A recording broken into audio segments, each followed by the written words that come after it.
We're going 5, 4, 3, 2, 1. So we're live-ish, so that's looking good. And that I can hear. Yep. And that's good. Excellent. And we're counting down. We've got a couple of minutes to go. We had a fantastic response to last week's Hoon. Did we? Big numbers, and also lots of comments, and lots of really nice things from people. Oh, by the way, I interviewed Anthony Tonnen, the indie singer-songwriter who is a public transport nerd. He said he loves the Hoon, and he especially loves Peter. Oh, that's very kind of him. Because he keeps the thing on edge. Well, that's good. Well, that's yeah. I also spoke to the guy who runs Helen Clark's foundation. Oh yeah, no, he sent me an email saying, back off. We're the real deal. Policy wonk shop. So no, he didn't say that. He was just saying, yeah, there are some people around who do this. No, but he listens to the Hoon as well. Oh, good. Yeah. No, it was nice. I need to respond to him. Yeah, because we should hook up with these guys to get lots of interesting comments. Or get Helen. Things. Yeah. Especially the whole geopolitical thing we do. We're probably the only ones who do a sort of podcast on that I can think of that's regular, which is good. And vaguely sensible, because there's some absolute bollocks out there. But is he? In New Zealand, yeah, I think. Yeah. Bloody socialist nonsense. What? Oh dear. So we're getting a few people on there. That's good. New Zealand and the Star Alliance. I'm going to do my best to mute whenever we get this background noise, but so if you hear that I'm in the middle of a conversation, I'm talking, and then suddenly you hear in the background, with the owner of the Toyota Corolla. It's just been blown up on the registration number 63. Yeah, then feel free to jump in and take over while I might mute myself, because that can't be a lot of fun. Alrighty, 4:59. We're looking in good shape.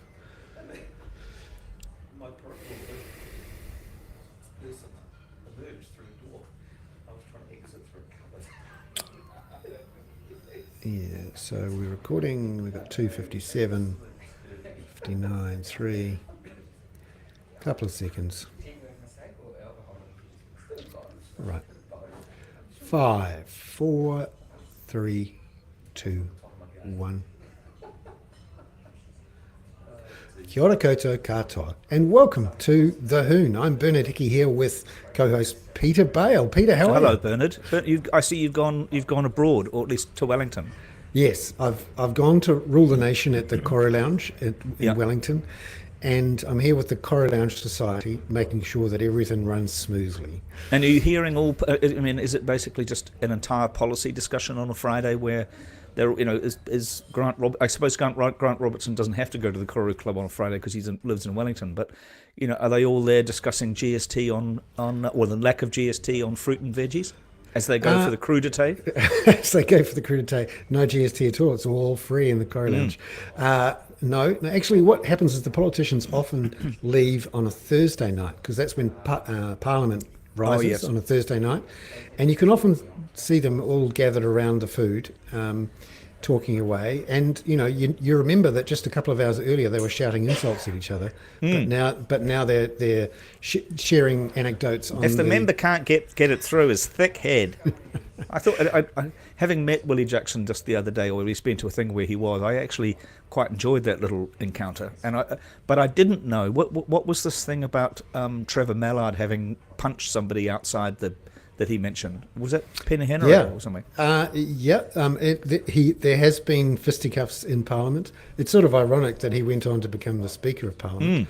Very. And was it not when he was Speaker? No, it was before. Oh, that would have been outrageous. Yeah. Yeah. And he certainly kept everyone on their toes in Parliament and managed to alienate the other side. I think Adrian Rurafe, the new speaker, is still in honeymoon phase, Yeah. and I'm not sure that he's proved quite as controversial as Trevor Mallard. No, but no, he keeps no. it But going. Trevor was I mean, I knew him when I was a baby journalist there, but and he was a baby MP, I guess, in a sense, which is a fairly disgusting idea. Mind you, we've got a couple of baby MPs. If I think of David Seymour and Simeon Brown, we've got children as party leaders now. And Chris Hipkins always looks unnaturally young. He does. Interestingly, he came up as a policy advisor and political advisor to Trevor Mallard. Actually, he was really? That was his first job in politics. Bernard, I was also Parliament. really pleased to see and I think it was in some of the coverage of it, the wonderful Jacinda Ardern sotto voce thing about Seymour being an arrogant little prick, or an arrogant prick, not little. I don't think she would body. No. That I was glad that came up. Although the Willie Jackson thing about being thick was getting it through his thick head was somewhat more assertive. I'm not. Did the arrogant prick go into Hansard? Because she just did sort of. I think it would do. It's the sort of thing you could do a word search on, and I Yeah, would look I forward to might. doing that after the thing. Yeah. Hansard is quite fun to read sometimes. And in It fact, certainly is. There is a quite interesting little routine that one of the business journalists does, Paul Macbeth, where he does Hansard poetry. He goes through Hansard and looks for the most elegant line from a politician. Do MPs in New Zealand get the privilege that the MPs in the UK and in England have, which is to edit the Hansard? They get a sort of pre-publication version, and they can fix up their rather clumsy words. That happens, but there isn't a lot of editing that goes on, in part because there's so many words. And you do wonder what's going to happen once they move to AI transcription in Parliament. Or we'll probably have AI MPs. I was listening to a podcast today which was about Tesla, which was using an AI version of Elon Musk because he declined to be interviewed for it. Good fun. Oh, and there's Yeah, Catherine. So we're, having insulted Catherine last week as being an environmental extremist, effectively, here she is. No, we didn't. We're really glad to have Catherine back. I'm really glad to have Catherine back. Hi, Catherine. Hi, Peter. And the discussion about degrowth has really sparked quite an interesting debate and taken it into the mainstream, at least on the kaka, which is fantastic. Catherine, it's been a busy old week in climate. It's never a dull week in the climate these days.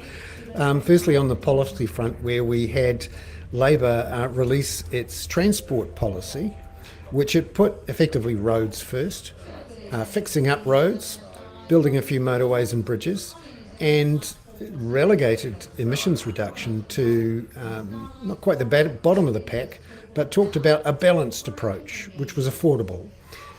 What did you make of all of the news on transport and emissions this week?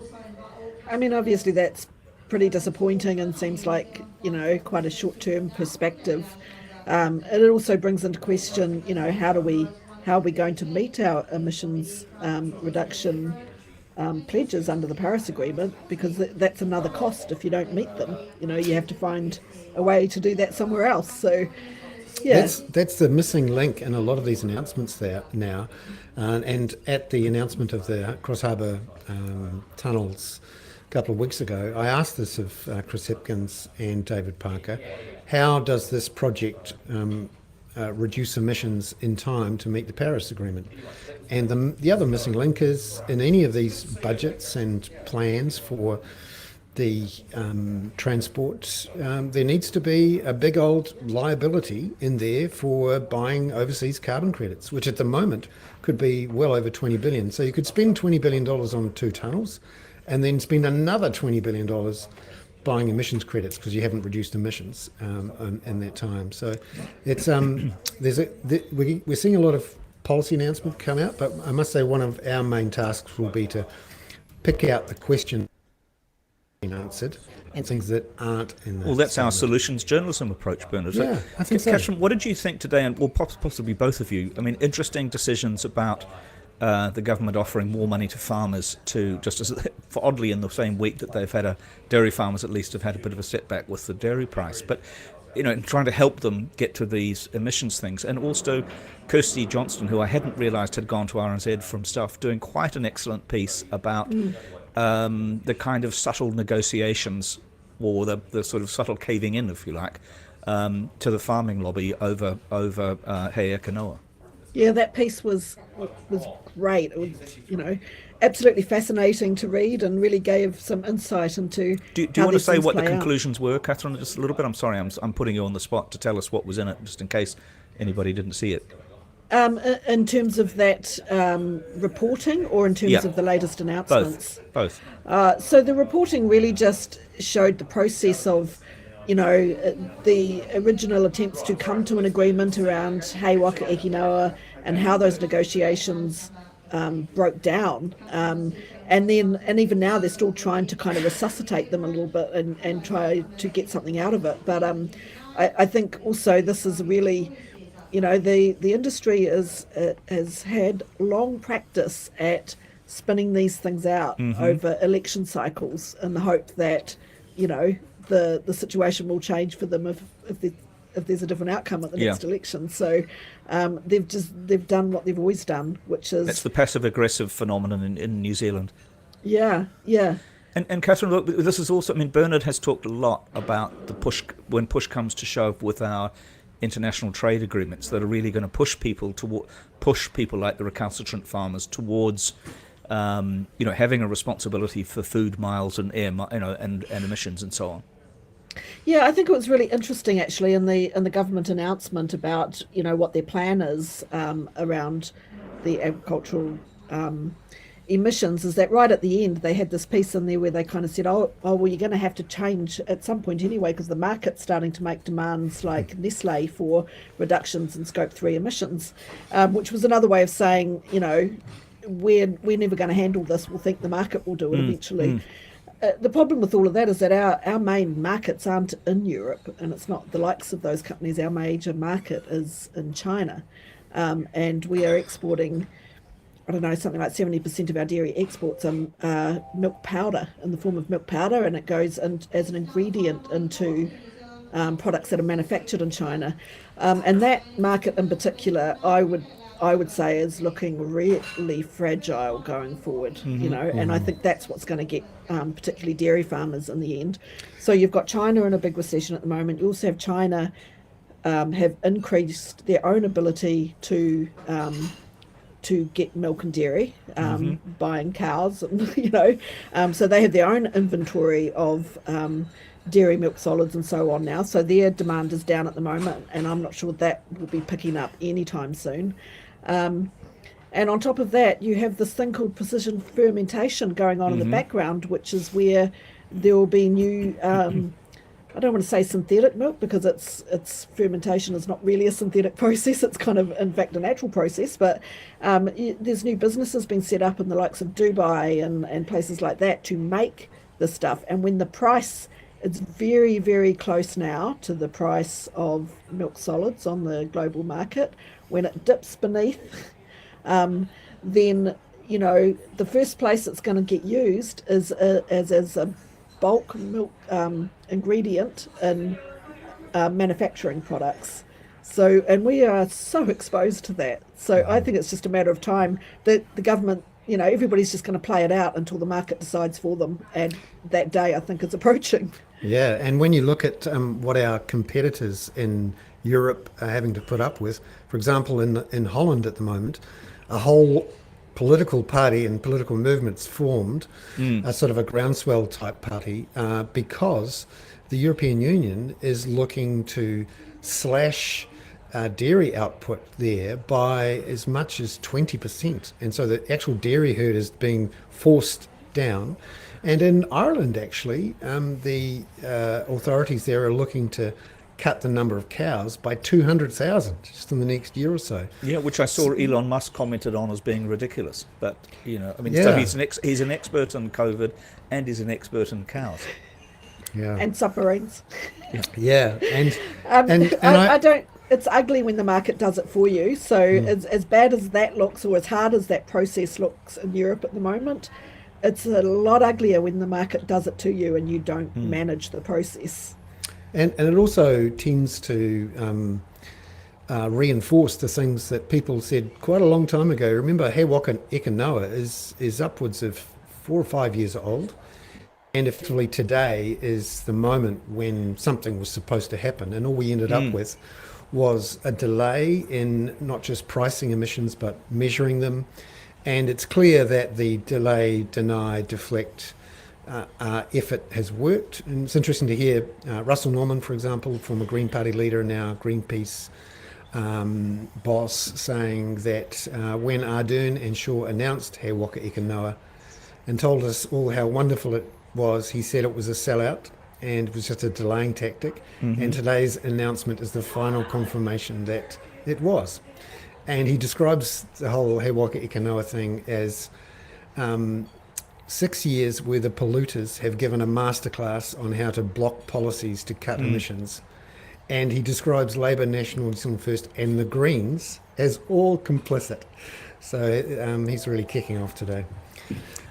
Catherine, what about the Labour trans? I mean, it's sort of another day, another Labour policy that they'll probably, it would appear, never get to implement.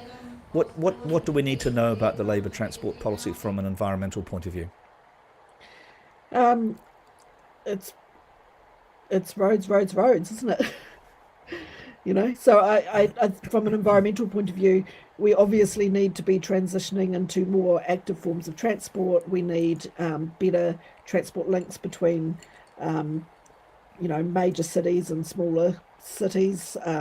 We need more rail. We need more solutions in terms of freight.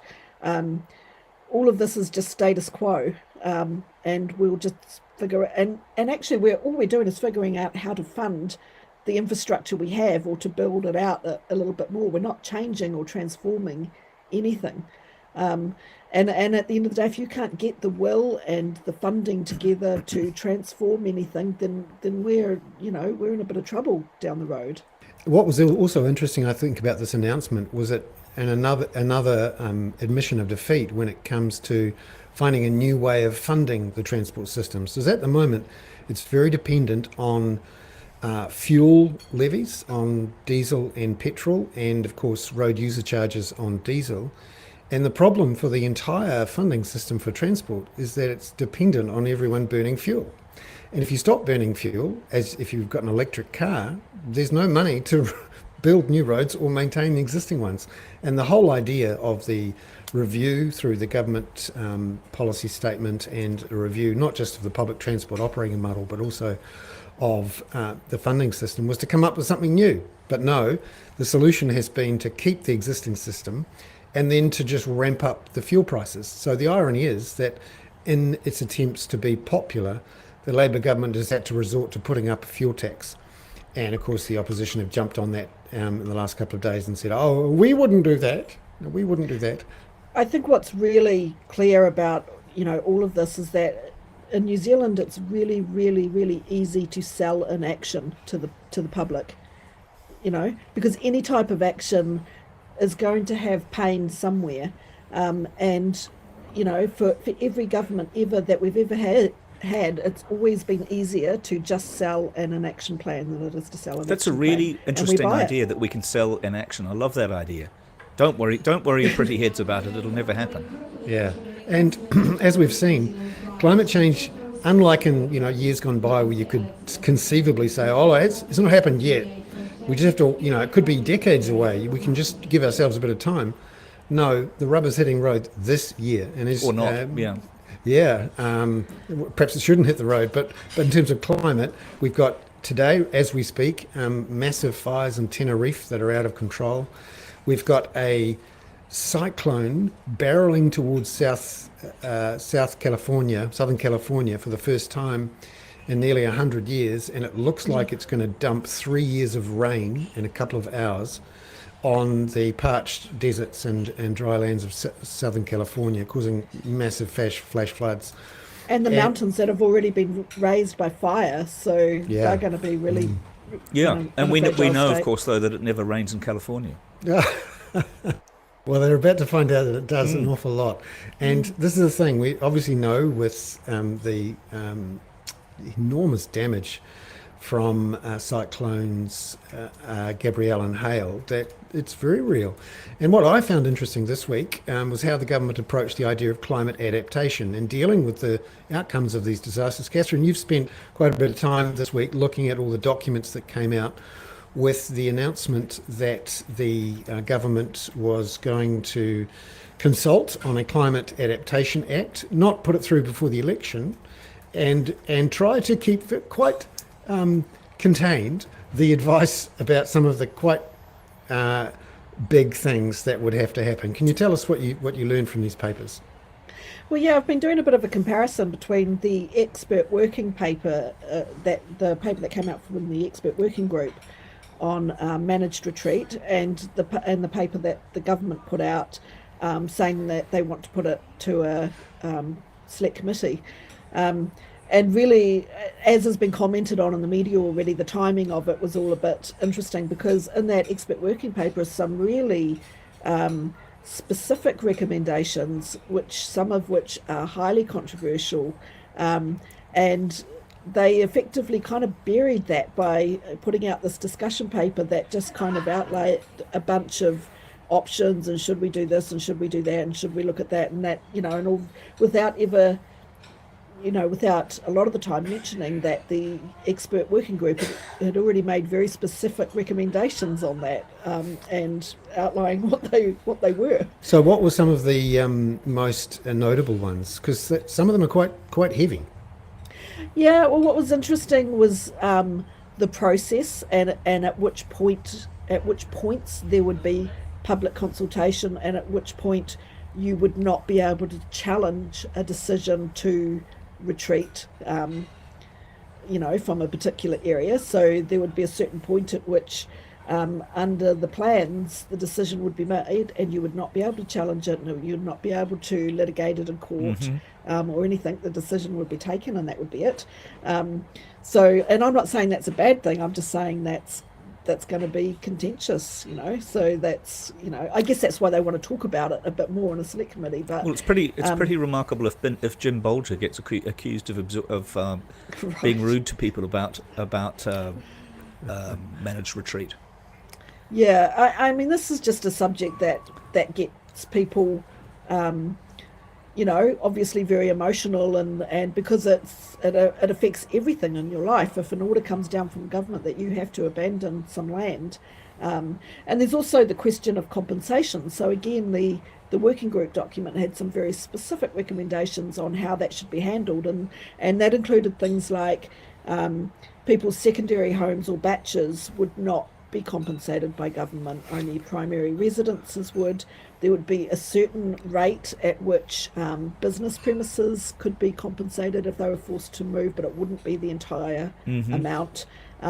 So, there were, like I said, very specific recommendations, and in the government's call for discussion by the select committee, they've kind of worked around that by going, oh, well, there's some different options, and let's discuss how much the government should be up for and how much taxpayers should pay for, and all of that sort of thing. So, and the frustration is that this is an attempt to sort of get ahead of the curve, to have a sensible system for dealing with the events like we've seen in Bay and in Gisborne, where suddenly hundreds of owners of homes can't go back into their homes.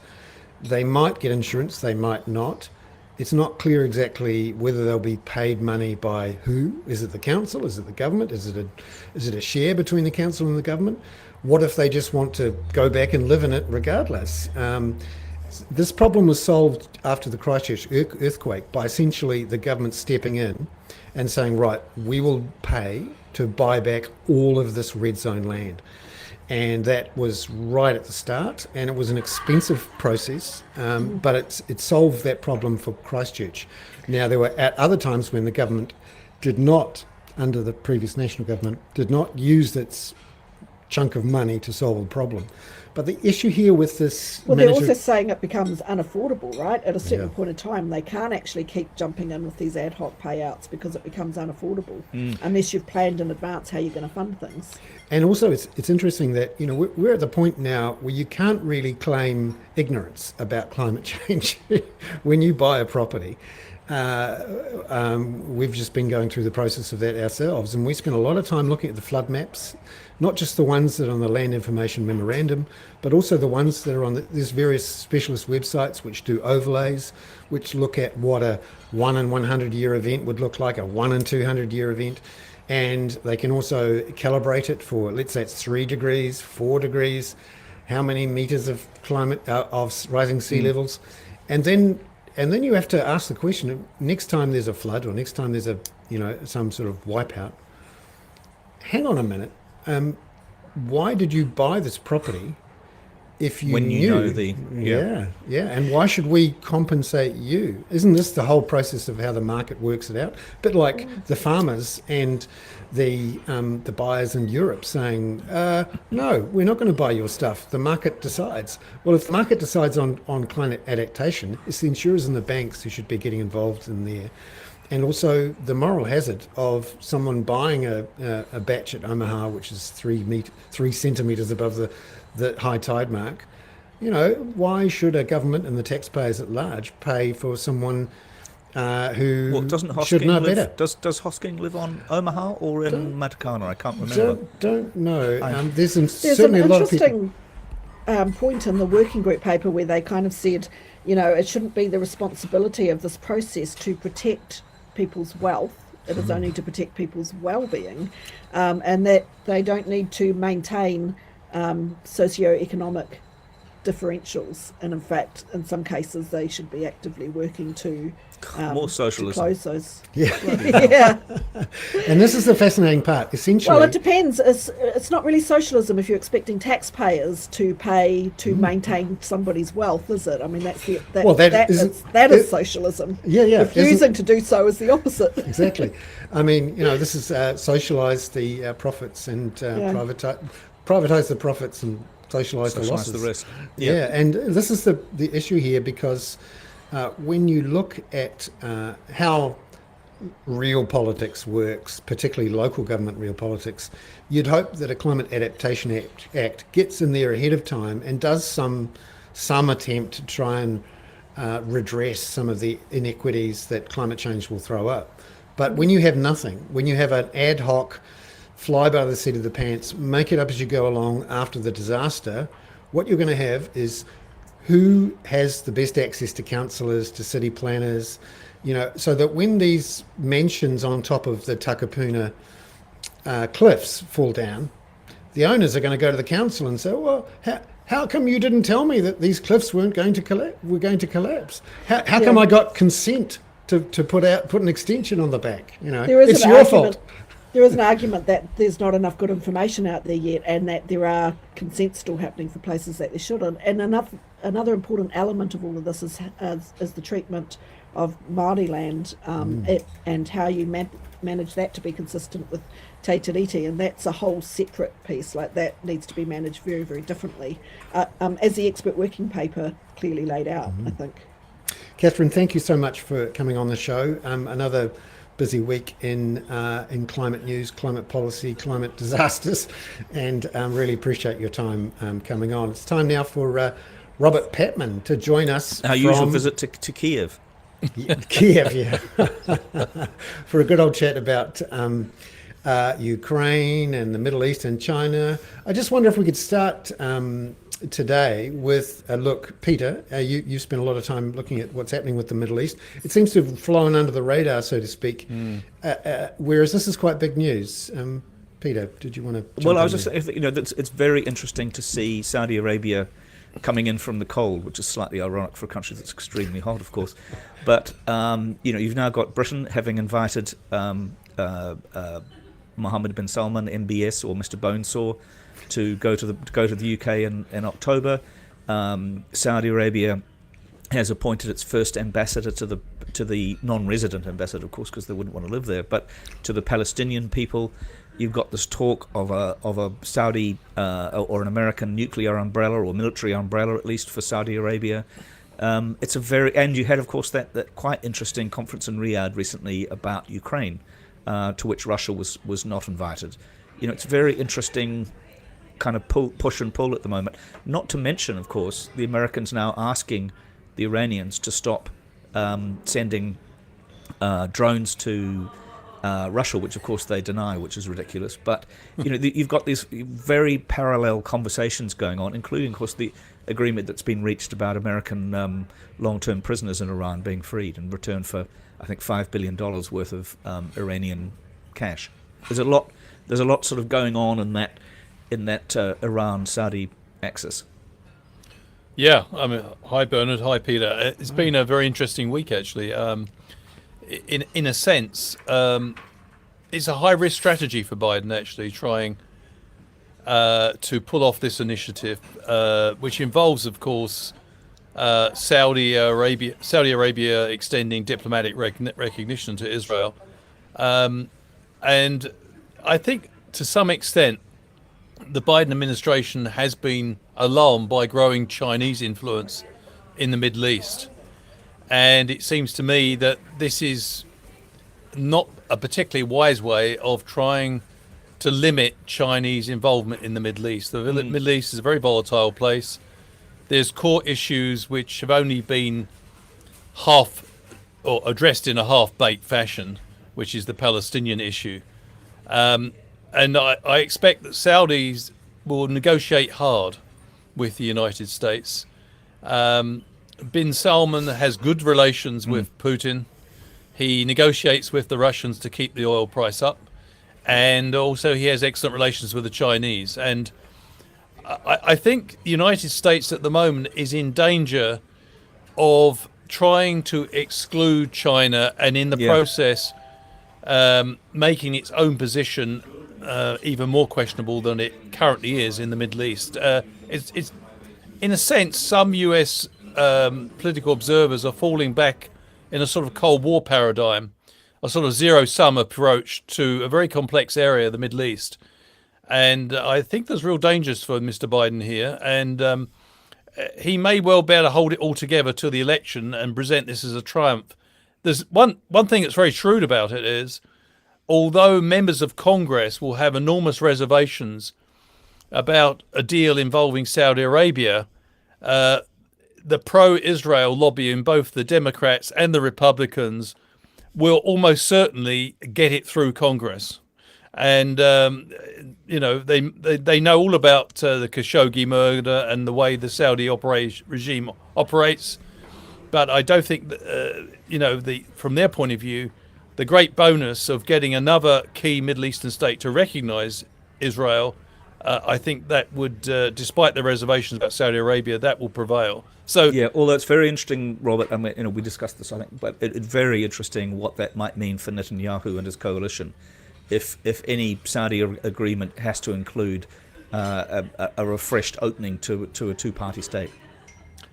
Yeah, I mean, again, I'm not sure how sincere Saudi Arabia is about getting political self-determination for the Palestinians. They've had ample opportunity to try to deliver that in the last 40 years, and they haven't been too active. So, yes, they do rhetorically support the idea of a Palestinian state, but one gets the feeling that it may be a bit of a cynical deal at the Palestinians' expense. And to be quite frank, I'm not surprised that the British are collaborating closely with the Biden administration on this. The British, who have some responsibility in the Middle East, by the way, historically, they want to have a very close trade relationship with the United States. That was always one of the hopes of Brexit. It hasn't materialised for various reasons, and they're hoping now that they've got better relations with the EU, that they can take steps to consolidate the relationship with the United States. So, yeah, I can see Britain's motivation, but I do think this is a high-risk strategy for Mr. Biden. It's interesting, Robert, also I hadn't really thought about this until now, but the potential tension between Saudi Arabia and Jordan over any agreement that involves Jerusalem and the Temple Mount or the Al-Aqsa Mosque is going to be quite interesting because, of course, the Hashemite Kingdom of Jordan considers itself to be the guardian of the Al-Aqsa Mosque and was, until the Al-Sauds came along, the guardian of the two holiest shrines in Saudi Arabia. So you're going to have some very interesting kind of Islamic tension about about those, and we know how important all three of those sites are. How does Iran's position in this and the debate over its nuclear ambitions play in? Because we're starting to hear that, this might dislodge the positions in the debate over Iran and allow Iran to start exporting oil again, which Biden would love, to get those gas prices down again in an election year. Of course, China's a major customer of Iranian energy products or fossil fuel products. It's an interesting one, isn't it? Because my concern is that China will see this agreement, this proposed deal between Saudi Arabia and Israel, as a blatant attempt to exclude China from the region, and it could retaliate. And one way it could retaliate, I'm not suggesting it will, but China, I think it will cite the precedent of AUKUS for transferring nuclear-powered submarines to Australia. What's to stop China doing the same for Iran? After all, the United States could hardly complain on that front, could it? So, and there's also the issue of transferring domestic nuclear, and apparently it's an elaborate nuclear system being demanded by bin Salman from the United States. Again, how does that sit with the NPT, Non-Proliferation Treaty? So there's some very difficult issues there. And it's the Americans seem to be in the process of trying to thaw their relations a little bit with the Iranians, and that's to be welcome. But I fear that the Iranian relationship to China will count much more for decision makers in Tehran. And if the United States seems to be hell-bent on excluding China from the Middle East, which it won't succeed in doing, but it could get the worst of both worlds, which is you'll get China. Just segueing from the Iran and China to China itself. I mean, we've got it's a very interesting point as to whether the Biden isolation of China is, at the same time he's trying to send, Blinken and people to talk to China and reopen the conversation. It's an extremely difficult needle to thread, that one. But you've also got, we have to be careful what we wish for at the moment. I mean, Catherine accidentally mentioned that China was going into recession. There is the possibility of a recession, but it certainly isn't there yet. And I think we should be very careful what we kind of wish for with China, that it's in our interest to have a China that's deeply engaged, economically successful. It is, and I absolutely agree, Peter. And we've seen the impact on dairy prices with the economic downturn in China, which has had a big impact here. So we've got to try to, I think, as a country, try to have a nuanced policy which tries to basically keep China as constructive as possible, tries to but firmly indicate to China, as we have in the recent New Zealand SIS report, that we won't tolerate interference, but at the same time keep the doors open for some sort of dialogue, because I think there is a danger that if we keep pigeonholing China with Russia, I know China is unwisely supporting Russia in the Ukraine war, which I think is a misjudgment. But as we've spoken before, perhaps the best response to that is to give as much support as possible to Ukraine to defeat Putin, but in the meantime, take a rather more constructive approach to China in the hope. David Mooring, one of our regular listeners, sort of asks a question along those lines, which is it possible that the weakness of the Chinese economy at the moment will push China back to a more sort of moderate and engaged process with the West? But my sense it's actually us pushing them away at the moment, rather than them rejecting connections.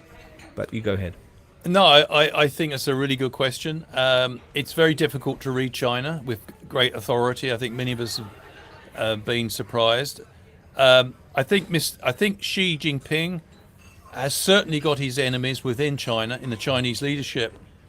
And I do get the sense that China has begun to realize that confronting the West, and particularly be tacitly supporting the Ukraine invasion, could economically backfire.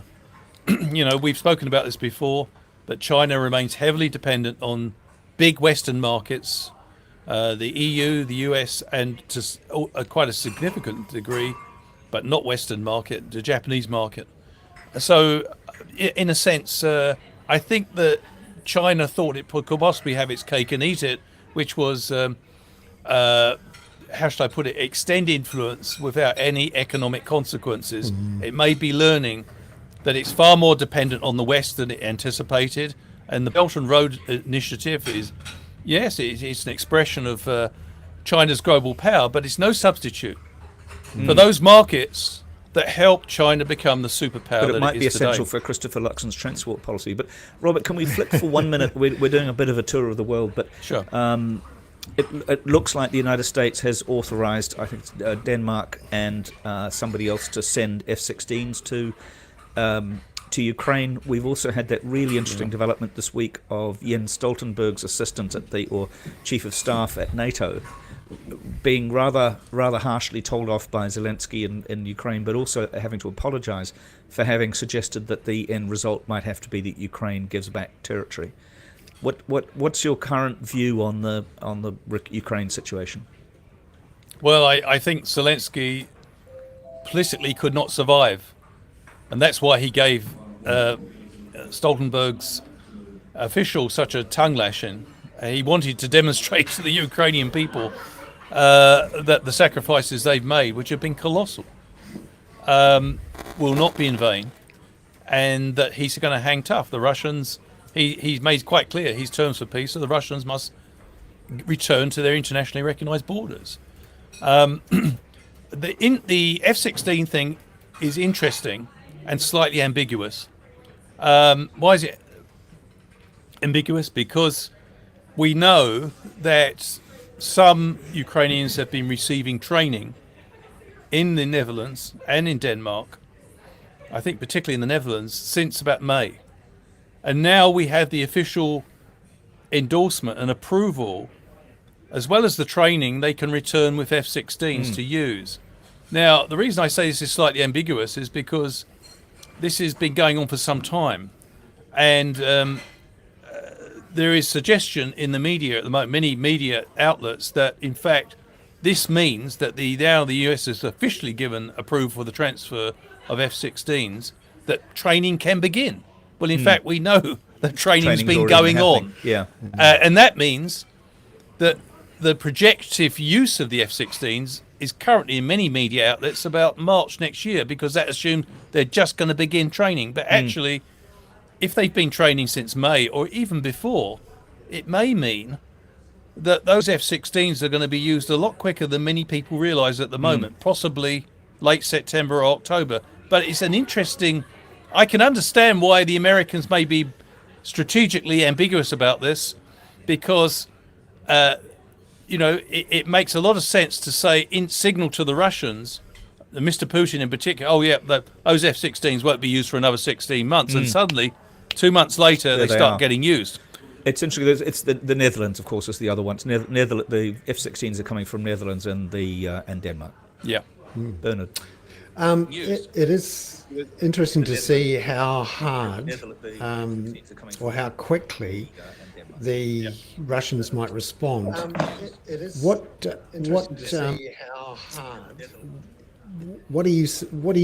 sort of response might the Russians make to these F-16s turning up and doing something quite explosive?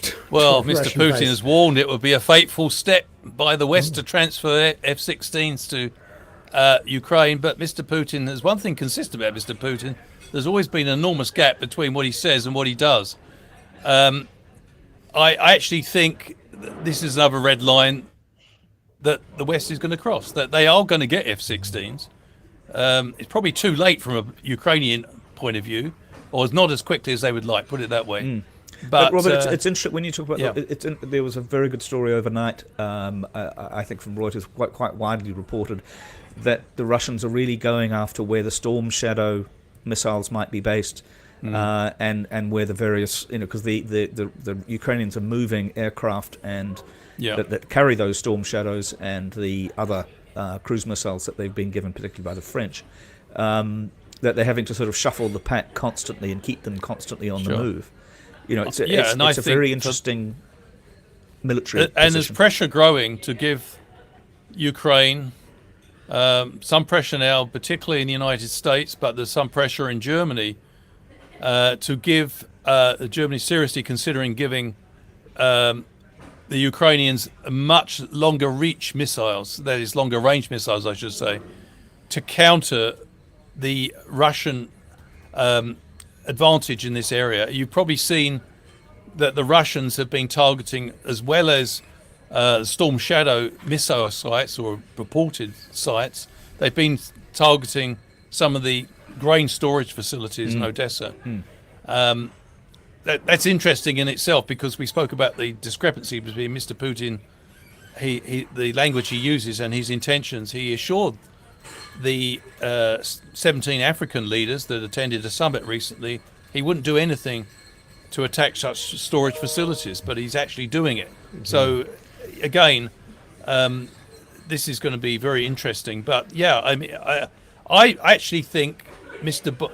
Biden has used this very calibrated approach, always worrying that Mr. Putin might escalate, but gradually giving the Ukrainians more and more military capabilities. But I think from the Ukrainian point of view, it's a little bit slow. They're taking terrible punneling in the counter-offensive, but they are prevailing. They're gradually seizing more and more territory. At some point, I think the United States, Germany and Britain and some of the other leading contributors have to make up the mind that, you know, the gloves have to come off and they have to give Ukraine the ability to really take the fight to the Russians and stop this nonsense where the Russians can just hit any target they want. I'm not saying that happens. The Ukrainians have the ability to intercept quite a few of these drones and missiles, but they're still, you know, they're still taking a lot of punishment. Did you notice, Robert, that the general who was in charge of the Eastern Front during the invasion last year died of illness, a long-standing illness this week? Yes. No, Yeah, that's it's dangerous. it wasn't place near to a be. window either, was it? Yeah. That's right. No, I mean, it would be interesting to do a head count, Peter, of the senior military officials who've unfortunately mysteriously died. Although, as a friend of mine pointed out, he was 58, and since the average life expectation for a male in Russia is, I think, mid-60s, Yeah. maybe it's not such a big shock. So, I mean, maybe it was his lifestyle. Robert, thank you very much for coming on Thank to the you. show. Lovely to see you. Really, Thank really you. good. Thank you. And now it's time to welcome in Josie Pagani from Wellington. Josie, lovely to see you. Look really wrapped up, warm and Yeah. Have you toasty been there. skiing? No, You look- actually, I have. Funny you should say that, Peter. Oh, good. In not Wellington? Today. No, in winter, yes. And despite climate change, you can still ski. Yeah, so I jumped in the car and went up to Ruapehu, which has got heaps of snow, which is great. Oh, and really? it's really good to see, you know, a lot of local people employed. I know I've got a lot of friends up there. I've had family up that way. So, yeah, I went up And- and came back. And the ski Brilliant. fields were open. I had this impression that after they Yep. went bankrupt, they weren't open, but it's good that they're still operating. It is. I mean, it is that whole community, Wakuni and National Park, Ratahi, they're completely dependent on the 3 to 4 months that they can, you know, charge the bejesus out of people coming to visit and ski and eat and so on. So, yeah. So actually, Yeah. I have been skiing, Peter. Thank you. Excellent. And now, Josie, you've written a really interesting piece this week in your column for The Post. And I was curious about what you thought of Labor's GST policy, which we finally saw on Sunday, which says that if it's a fresh or frozen piece of vegetables or fruit, it doesn't count for GST. Leaving all sorts of fun boundary issues around, you know, is it dried? Is it a packet with some processed mayonnaise in it? You know, all of these sort of fun things. What did you think? Well, I mean, look, if I could design the Labor Party's tax policy, this wouldn't be the front cover, right? This is not my favourite policy. But given that they've ruled out any restructure of what is a profoundly unbalanced tax system that we have in this country. I mean, just statistically, about 45% of our tax revenue comes from taxes on wages, income. And I think it's 31% comes from GST. Now, the OECD average is about 20%. So we have a very high sales tax. So in other words, if you happen to shop or earn a wage, you are paying most of the percentage of the tax revenue. So given that Labor have kind of ruled all of that out, what struck me about this was it felt like they couldn't even be bothered to go out and argue for GST or fruit and veg, their own policy, because they don't quite believe in it. And it's like, well, guys, if you're not going to do it, what the hell are you in politics for? So I thought, that's why I was sort of thinking, in the column that I'd give it a go, arguing, because, the critics and the commentariat had been pasting it all week. And the right of politics have revealed themselves yet again to go, any change to the tax system they don't support, and suddenly the sort of clutching of pearls and the smelling salts that this tax cut on fruit and veg for GST would not be passed on to low income people. The supermarkets would keep it. It's like, well, why are you now suddenly worried about the benefits of the tax system going to people who've got higher incomes? Where were you when? For example, there was the bid to the Labor government put out the policy to get rid of the exemption of GST on fund managers. So, I thought, well, the principle here is that, an exemption for fund managers on GST, fine. An exemption on fruit, oh no, terrible thing. So I just wanted to sort of, I guess, expose some of the political contradictions here, but also the kind of lack of energy from Labor to go out and persuade people of something that they're worried is not popular. And actually, 66% of the population think this is a good idea because they quite like a bit of cash in the back pocket. Whether or not it's a workable policy, that's another issue, but it's popular, right? So then you have to go, well, maybe the commentariat, maybe the experts have got a problem if they're actually saying this is a terrible idea. Labor could have gone out and made the case for it, and they didn't. Yeah, because by not making the case for it, for almost apologising for it, it feels like they've lost their energy. I mean, what's the point of a politician who doesn't even try to convince you of anything? Well, that's so true, Bernard, and I've written a lot about this actually because, I've been a critic from the left, I suppose, of what I see as Jacinda Ardern's theory of politics, which I think is the theory of politics that pervades the Labor caucus. And it was something she said, and we've talked about it before, in her valedictory week. She said, politics isn't just about what you do, it's about how you make people feel. So if that's your theory of politics, then making people feel good is the bottom line. And so you're not going to go out there and try and change people's minds of something that you think is not popular. In other words, as you say, what are you there for? I mean, politics is the opposite of diplomacy. You're actually not there to make people feel good.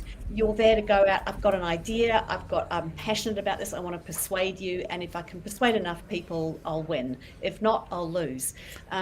Which is another reason that it was weird, wasn't it, Josie, that they backpedaled so rapidly on Grant Robertson's rather intelligent proposal for a capital gains tax.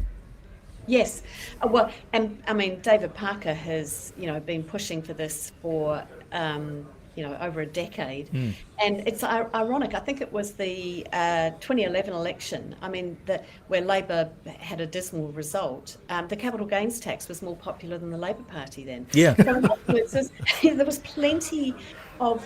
I mean, people are up for a debate, and I mean, this is the point I was trying to make in the column too. It's like the Mark Zuckerberg, Elon Musk fight. There's all this kind of throwing insults at each other, but the cage fight never actually happens. And it feels like a really good down and dirty debate about how to fix our tax system isn't happening because one side's too afraid to go there, and the other side's just is also defaulting to its position of we're the party of low tax, no tax, and even Adam Smith, back in the 1700s would have had a problem with that. What was it? I think the 4 principles of a good tax system. It should be efficient, easy to understand. I'm not using 17th century language here, and it should be a consistent approach, and it should be equitable.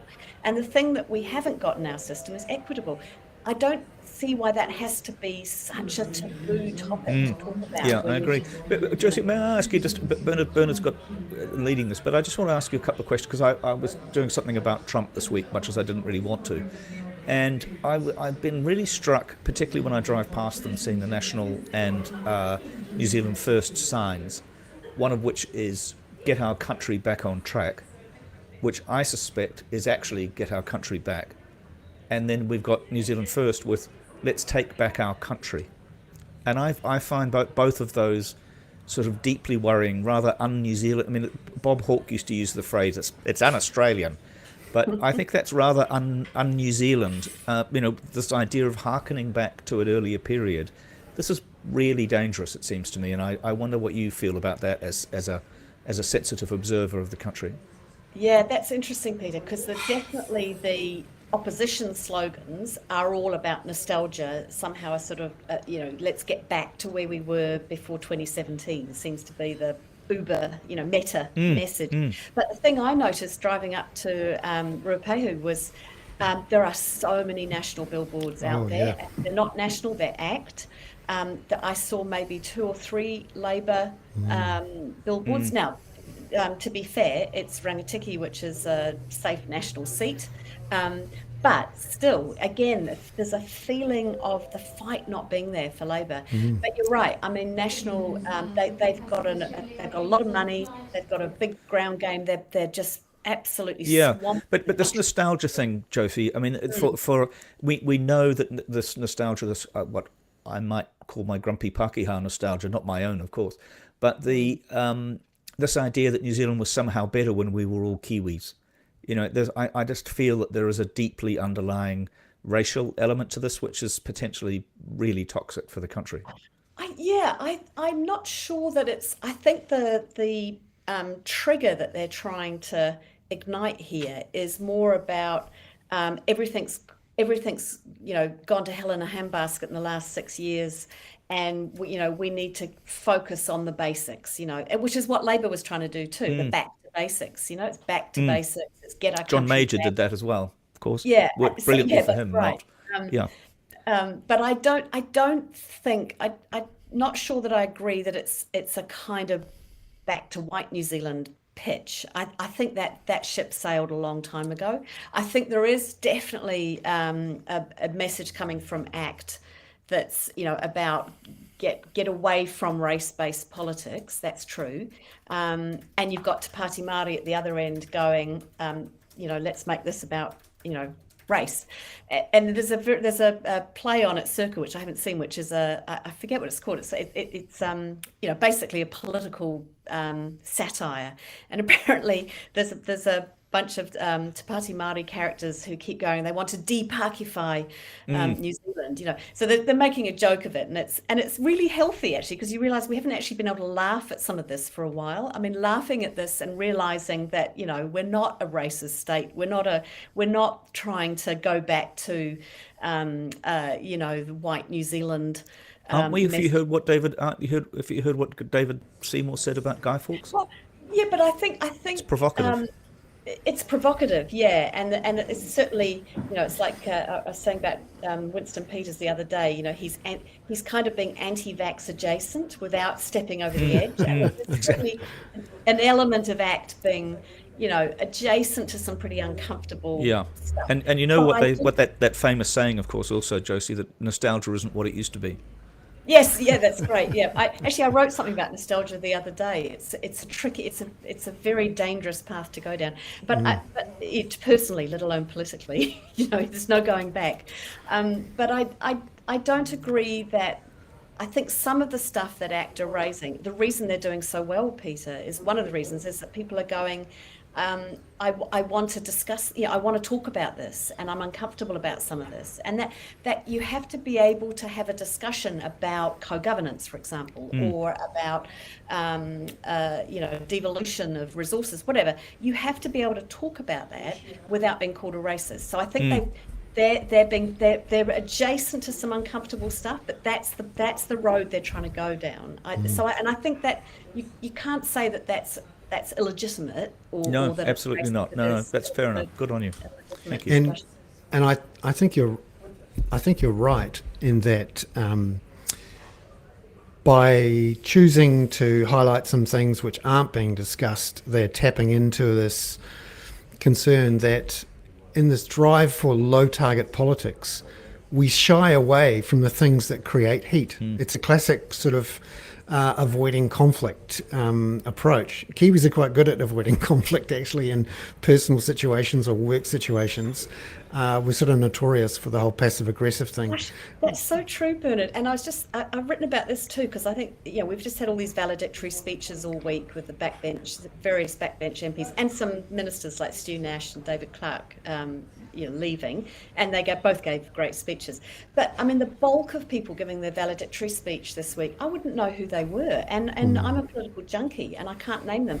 And you compare that to Britain, where you've got this culture, even amongst the party, of people tearing each other apart. Theresa May tearing Boris Johnson apart over Partygate, and you think, God, that's amazing. And Australia is the same. So you're right, we don't have a culture within parties. We're not good at having a debate between parties where the politicians take risks. And I think that's part of the reason why every 10-year-old girl in New Zealand at the moment wants to play football and doesn't want to grow up and be a politician. Yeah. That is quite a thing.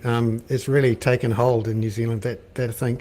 The other thing I wanted to talk about on billboards is, luckily we haven't gone back to the sort of iwi Kiwi nastiness of 2005, which is that was horrible. Similar period in our political cycle at the end of a second term of a Labour government, with a former business leader as the head of the National Party, who went on to lose, by the way.